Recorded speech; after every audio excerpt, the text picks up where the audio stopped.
It's now time for the joke of the day, brought to you by Pinder Tile, Pinder Enterprises, and our good friends down there at Roberts Furniture. Good morning this morning. Well, a mighty fire had been raging at a Texas oil refinery. Fire engines from all around had tried in vain to get close enough to the fierce blaze to put it out, but the heat was so intense that no one could even get near the burning oil and gas. Hundreds of fire trucks from far and wide had been called, and now they all just sat there, wondering what to do.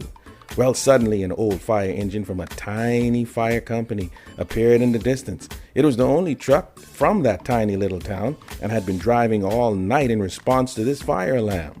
To the amazement of all the firemen, the tiny truck sped right past all the fire engines and came to a leisurely halt right in front of the fire. The men in the tiny truck jumped out, doused themselves with water, and then used their hoses and proceeded to extinguish the fire. Well, the next day at the award ceremony for the 6 heroic men of the tiny fire company, the governor of the great state of Texas presented the chief with a check for $60,000. Well, what do you think your fire company will do with such a large sum of money? Asked the governor. Well, replied the fire chief, the first thing we're going to do is fix them doggone brakes in that frickin' truck.